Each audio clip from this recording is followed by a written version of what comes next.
Abatuuze b'e Makinde ku luguudo lwa Salama n'ab'omu Kifamba, Kereziya ne St Agnes Zone baweza okuddamu okulaba beefuula abalonzi ba sikulapu kyokka ne bamaliriza nga babbye abantu. Boolaba bonna ku ssaawa okuva ku ssaawa 11 tebaba basikulapu baba babbi. Buli kye basanga bakitwala, buli kye basanga bakitwala, buli kye basanga kyonna bakitwala. Kino kidiida ab'ebyokwerinda ku byalo ebyo Kwata Rogers Tamale n'ettooke eriteeberezebwa okubeera eribbe.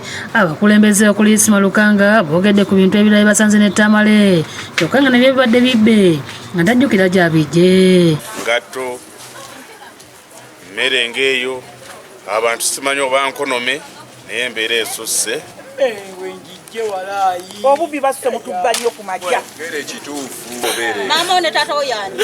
Tata wange yafanira mama wange yekka. Mama oyani. Yenna bawano Kaluusi. Yakusindika Kampala kubba abantu. Nedda. Bamukunguza okubatwala mu maka gya Jetooke kyokka ne wabula.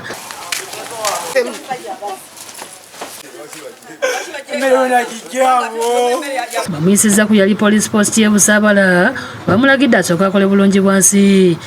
Police post bazikule ababbi tususse. Abantu bongedde okuŋŋaana ne bamukolako emikolo.